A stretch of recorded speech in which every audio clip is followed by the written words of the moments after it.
Adofonum, few days back, there was this story trending on social media say Ghana has exited the IMF program.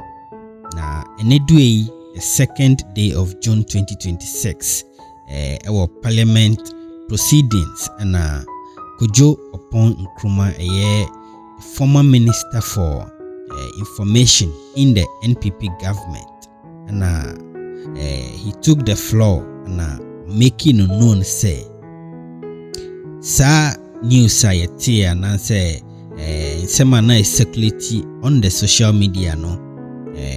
Sir, in semina Ghana is still part of the IMF program. Yankona said ye Kojo Oppong Nkrumah church and sem yankoti in sama auditujano embracisia."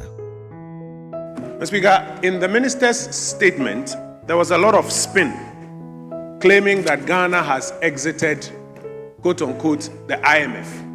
Yeah. And in that same statement, he makes a further comment that we are now going for what he calls a policy coordination instrument. As my colleagues and I will demonstrate in our submissions this afternoon, Ghana has not exited the IMF. We are members of the IMF. We went for an extended credit facility program. That program has been fully conducted. We went for an extended this afternoon. Ghana has not exited the IMF. We are members of the IMF. We went for an extended credit facility program. That program has been fully conducted. It has led to the stability that was the objective, and that program has come to an end. And the government has now signed or is in the process of signing another program, which is the PCI. And the government should be candid and let the Ghanaian people know so. Mr. Speaker, I want to speak on just about two key things. First, the argument of stability. And as you follow the conversations on social media and in the public domain post the minister's statement, there are a lot of questions that the everyday Ghanaian is asking. That what is in it for me at the end of the day? And for many people, there are two key things they are looking for. They are looking for jobs, and they are looking for the effect of the so-called stability in their lives. That is an improvement in the cost of living. Sure. Mr. Speaker, I just want to share with the House the real data that the Ghanaian people are focusing on even as at now. And I'm taking it from the Ghana Statistical Service Quarterly Labor Force Survey, Q3 2025. It says, and Mr. Speaker, I quote, "In December 2024, the unemployment rate for young Ghanaians aged 15 to 24 stood at 32%. By the third quarter of 2025, that figure has risen to 32.5%, Mr. Speaker. In the Greater Accra region alone, youth unemployment as at Q3 2025 is now at 49.3%. What it means is that on the average, 1 out of every 2 young people that you meet on the streets of the Greater Accra region is unemployed. Mr. Speaker, the Ghana Statistical Service is saying that 7 out of every 10 unemployed Ghanaians are under the age of 35. 7 out of every 10. And so for many people out there, the question they're asking is, so the stability that has been achieved as a result of this IMF ECF signed in 2023, how is it bearing fruit in their life? And the data is that despite all the programs that the government on its own rolled out, the situation is getting worse. Mr. Speaker, on the matter of cost of living, the minister headlined the headline inflation rate about 3.4%. When you double click and go into the details, Mr. Speaker, services inflation is going up. Rent is going up. Electricity is gone up. The basic things that the average Ghanaian is spending money on, which are structural, their costs are going up. And so the Ghanaian is asking the same question that, so this so-called stability, how is it impacting their lives at the end of the day? My final point, Mr. Speaker, in these 5 minutes that you have given me. The minister and the government spend a lot of time talking about the taxes that they have abolished. But we have been here in this chamber when they have brought about 8 other taxes and caused this House to pass. And despite the passing of these 8 other new taxes, they have still not been able to meet the revenue to GDP target which this government promised us.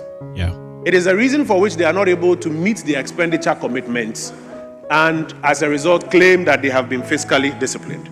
And so, Mr. Speaker, for us on this side of the House, we hear the minister when it comes to rattle the numbers here.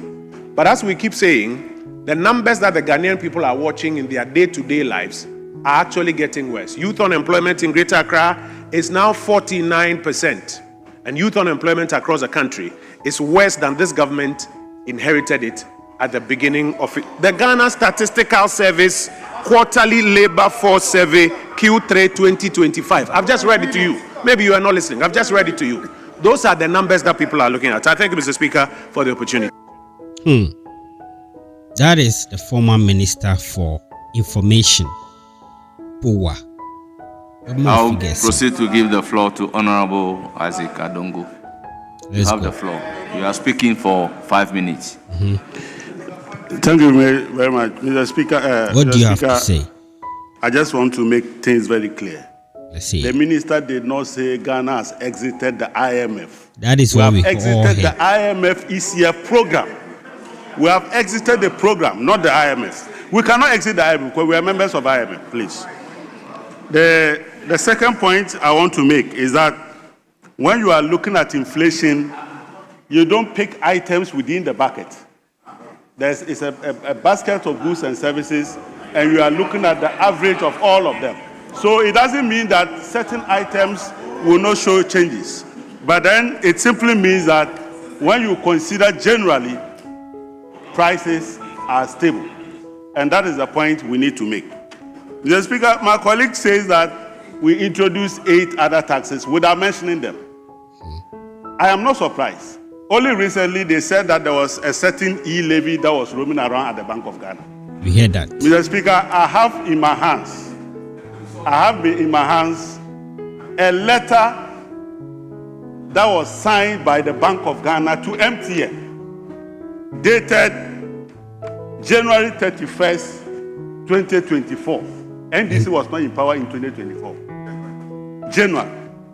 And in that letter, the governor of the Bank of Ghana, at the Bank of Ghana of the MPP, wrote to MTN, giving them no objection to impose the following fees. 1, introduction of a fee of 1% for cash out transactions below 2,000 Ghana cedis. 2, introduction of a 0.75% fee capped at 55 cedis for all transactions related to mobile money wallet transfer to banks. Mr. Speaker, so the transfer from wallet to bank was approved by the descendants of Dr. Bawumia. Mr. Speaker. Well, this particular issue, I have a problem with it because even with your own wallet, your own mobile money account, if you are transferring money from your own mobile money wallet into your bank account, an amount of money is deducted. That is very bad. You know, deductions are supposed to be from different accounts, but to transfer money from your own Momo account into your bank account and the other way around, that's a till for transactional dues, Charlie, that is very bad. This is very appalling. That this is the kind of leadership you are providing this country. That the leader of this house in the minority does not know that levies are imposed by this house, and they are not imposed by a certain letter by a certain organization. And that he sat here, we never brought any e-levy to this house. In fact, we abolished it. We have not come here with e-levy. And somehow he sees a letter somewhere and impugn that this house has brought back e-levy. Mr. Speaker, the people of Ghana has already shown them that their credibility is the reason they voted them and put them where they are. And for them to go around lying to the people of Ghana that somehow or another some 0.75 e-levy has metamorphosed into this country from the Bank of Ghana. The letter is here. And I'm willing to table this letter so that you will now know that they are the people who impose double e-levy. They imposed e-levy in this house, went to Bank of Ghana, imposed 2 e-levies, and they are now turning around to say that we have imposed. They imposed e-levy in this house, went to Bank of Ghana and imposed another 2 e-levies, one for cash out and one for wallet to bank transactions. Yeah. Mr. Speaker, and these are the people who went to held press conference. Agreed. Mr. Speaker, I want them to hold another press conference when we are done. And expose to apologize themselves. to the people of Ghana. Because deception and falsehood has no place in our governance. And the people of Ghana are watching you. Go out and do needful and tell them that you got it wrong. There was no such e-levy and that you manufactured an e-levy that doesn't exist. But Mr. Speaker, whether we like it or not, the economy is far better than we inherited it. Mr. Speaker, he wants to know what is in it for us. What is in it for the people of Ghana is that they no longer buy $1 at 15, 17 cedis. That is what is in it for them. He wants to know what is in it for him. Don't bring yourself. What is in it is that they are no longer buy a bag of maize for 1,000 but 300 cedis. That is what is in it for them. But also what is in it for them is the fact that the whole country has been turned into a construction site. And we are developing this country in a manner that has not been witnessed since the days of Dr. Kwame Nkrumah. And that is what it is in it for us. And at the end of the day, Mr. Speaker, the people of Ghana have seen the difference. Ghana for us, we know what one is. And the people will continue to keep them where they belong. Because they messed out our lives and we are beginning to take our lives back. Ghana is back and the economy is back. And we are not going back. As the minister said, Ghana will not go back to IMF after this terrible experience that we have had since 2022. Thank you, Mr. Speaker.